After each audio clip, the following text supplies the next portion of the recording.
안녕하세요. 뉴스반장입니다. 윤석열 대통령의 청담동 심야 술자리 의혹이 갑자기 사라져버렸습니다.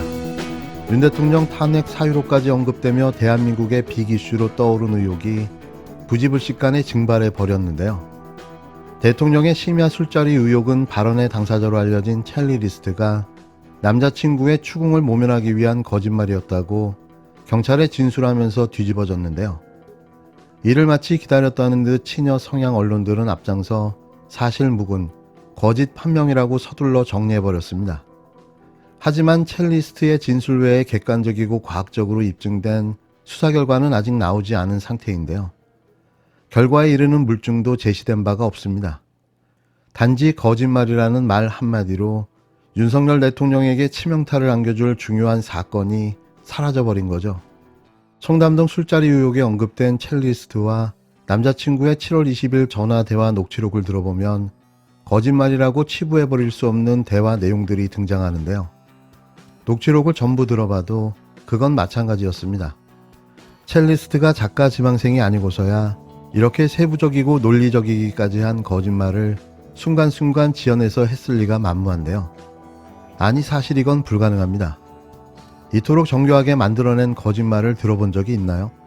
등장하는 인물, 장소, 배경, 그들과의 대화 내용과 당시 분위기, 그리고 이 모든 것들이 다른 상황과 연결되어 그 괴가 맞아떨어지는 스토리의 연속성까지. 이건 제가 감히 단언하건대 거짓말로 절대 볼 수 없습니다. 뉴스버스가 보도한 30일자 기사를 보면 거짓말로 볼 수 없는 여러 정황들을 세세하게 짚었는데요. 그 첫 번째 팩트는 첼리스트와 이세창은 7월 19일 밤 같은 장소에 있었다라는 겁니다. 경찰이 첼리스트와 이세창의 휴대전화 사용 기록 등을 통한 위치 추적 결과 19일 저녁 두 사람이 동일 위치에 있었던 것이 사실로 확인됐는데요. 최소한 밤 10시 무렵까지 함께 있었지만 그 이후 두 사람이 동일 위치에 언제까지 함께 있었는지는 최종 공표되지 않았습니다. 다만 첼리리스트의 대변인인 박경수 변호사는 첼리리스트가 19일 밤 12시 이전까지는 같이 있었다고 진술했다고 말했는데요. 박 변호사는 밤 12시 이후 첼리리스트의 행적에 대해선 물어봐야 한다고 얼버무렸습니다. 첼리리스트의 전화대화 녹취록을 통해 제기된 윤 대통령의 심야 술자리 의혹은 20일 0시부터 3시 사이의 일인데요. 왜 첼리리스트는 12시 이후 행적에 대해 함구하게 된 걸까요? 두 번째 팩트는 이세창 씨는 행적을 숨겼고 사실관계를 왜곡하는 적극적인 거짓말을 했다입니다. 자리를 주선한 것으로 지목된 이세창 씨는 술자리 의혹이 제기된 다음 날 전화대화 녹취록에 대해 술 취한 여성의 술주정 같은 넋두리라고 했지만 경찰 수사에서 7월 19일 밤 최소 10시 무렵까지 함께 있었던 사실이 확인됐는데요. 그런데 이 씨는 7월 19일 밤 행적을 숨기기 위해 명함용 휴대전화 통화 내역을 제출하고 한 유튜브 방송에 출연해 그 통화 내역에 맞춰 영등포 일대와 강서구에만 있었고 청담동에는 간 적이 없다고 말했습니다. 하지만 경찰에서 그의 말은 거짓으로 확인됐는데요. 경찰은 명함용 전화번호가 아닌 실제 이 씨가 사용했던 휴대전화 통화 내역을 통해 이 씨의 당일 위치를 확인한 것으로 알려졌습니다. 이세창 씨는 거짓말을 하고 있습니다.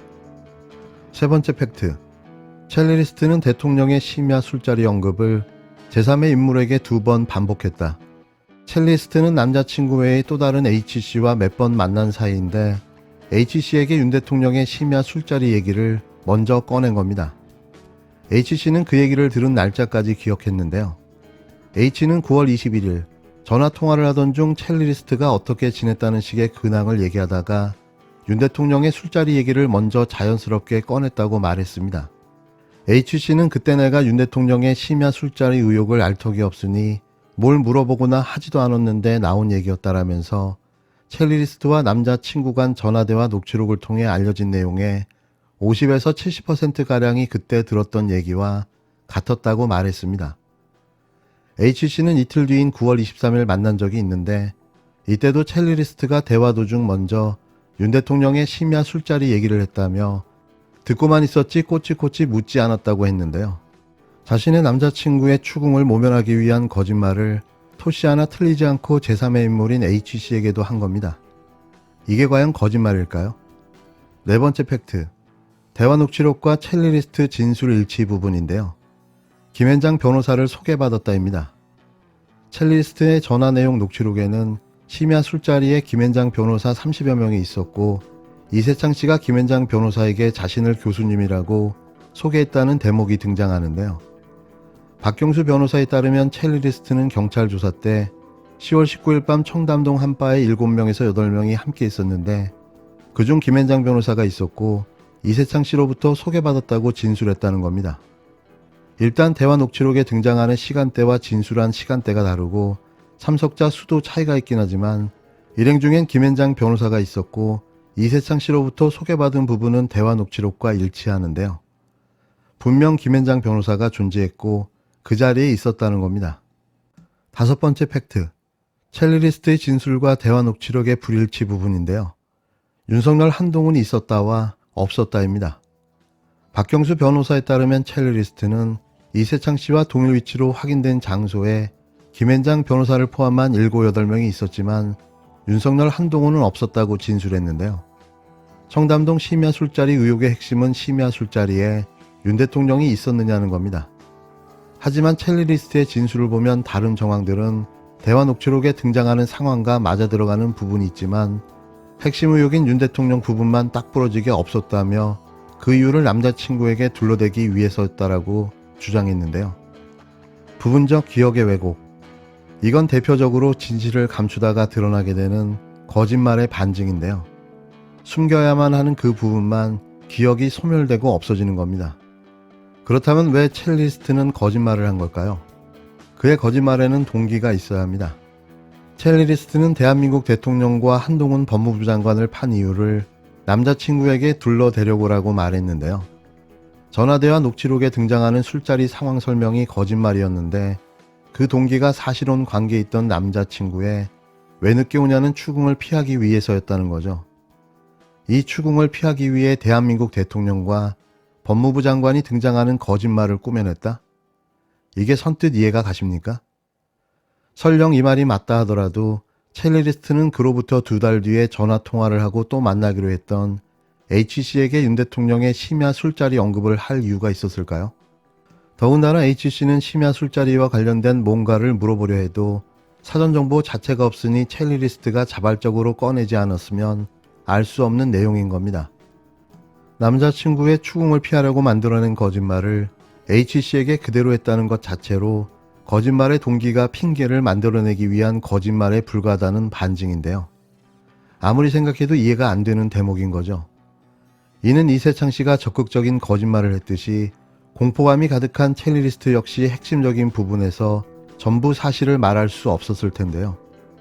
제왕적 대통령 권력에 대한 공포감은 거짓말의 충분한 이유가 될 수 있습니다. 대장동 개발 비리 핵심 인물 남욱 변호사가 지난해 검찰 수사 때 하지 않았던 진술을 폭로하는 이유를 그때 겁나서라고 말한 걸 대서특필한 언론이라면 첼리리스트가 거짓말을 말할 수도 있다는 점에 공감을 못할 이유도 없는데요. 결국 저는 이게 사실이었다는 생각에는 변함이 없습니다. 물론 이건 철저한 제 개인의 생각인데요. 상상은 어떤 누구도 할 수 있는 자유 대한민국 국민으로서의 권한이기도 합니다. 아직 끝날 때까지 끝난 게 아닙니다.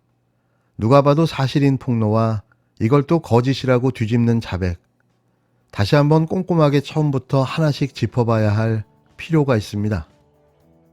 윤석열 정권이 역대급으로 무능하지만 잘하는 것도 있습니다. 바로 편파 수사, 조작 수사, 보복 수사에는 일가견이 있습니다.